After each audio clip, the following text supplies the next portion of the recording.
When it premiered in 2011, Homeland quickly became one of the most critically acclaimed dramas on television. The show's unique blend of psychological thriller, political intrigue, and emotional depth set it apart from other post-9/11 dramas. Its first season garnered an impressive 100% on Rotten Tomatoes, and even earned the coveted Outstanding Drama Series Emmy. But by its fifth season, critical enthusiasm had cooled, and the show's lowest-rated season, Season 6, landed a modest 67% on Rotten Tomatoes. But here's the twist. Homeland's sixth season is actually far better than its score suggests. Time, context, and hindsight reveal a bold, character-driven season that dared to defy expectations and paid the price for being ahead of its time. After a globe-trotting fifth season set in Berlin, Homeland Season 6 returns stateside, setting the bulk of its narrative in New York City. At first glance, the slower pace and lack of immediate high-stakes terrorism might have felt underwhelming to fans accustomed to Homeland's breakneck suspense. But this choice was intentional. Season 6 unfolds during the fragile transition period between a U.S. presidential election and the inauguration of a new leader, President-elect Elizabeth Keene, played with layered complexity by Elizabeth Marvel. It's a season rooted in tension, not action, suspicion, not explosions. The drama moves from battlefield bombings to bureaucratic chess games. This shift caught many viewers off guard, but it also allowed Homeland to dig deeper into its core themes: surveillance, institutional overreach, and the moral gray zones of patriotism. One of the reasons Season 6 didn't land at the time was perhaps because it hit too close to home.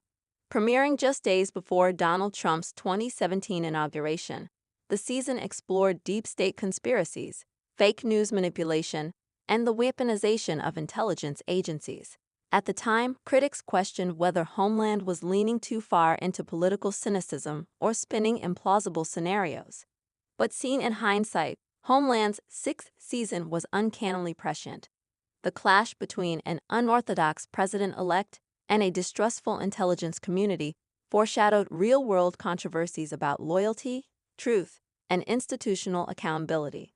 The show was asking uncomfortable questions about who really holds power in Washington and what happens when truth is distorted in pursuit of control.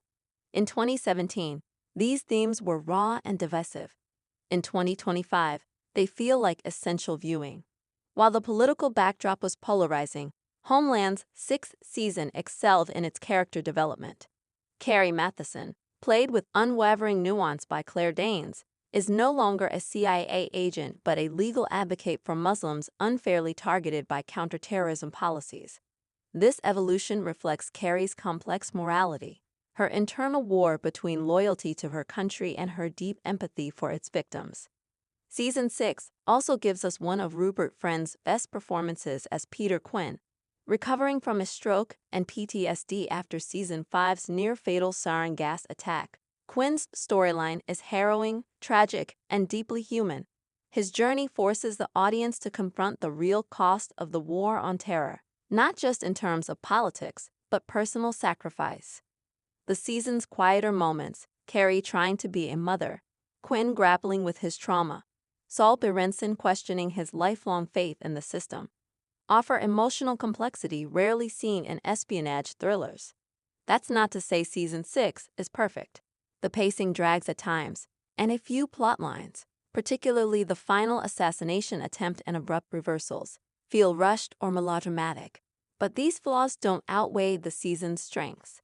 If anything, the criticism at the time reveals how expectations for Homeland had hardened into a narrow template. Viewers wanted bombs, betrayals, and big reveals.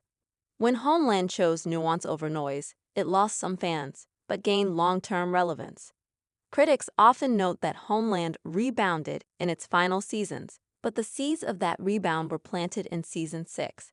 It was a necessary turning point, a season that recalibrated the show's focus from global theatrics to the intimate and institutional wounds left by endless war. Conclusion: time has been kind to Season 6. Sometimes a story is misunderstood not because it's bad, but because it's early. Homeland Season 6 was one such story, misread as muddled in 2017, It now plays as a cautionary tale that saw the writing on the wall. It's a season of restraint, introspection, and realism, and in today's climate of deepening distrust and disinformation, it hits harder than ever. So if you're rewatching Homeland or discovering it for the first time, don't skip season 6. It may be the show's lowest rated season, but it just might be one of its most important.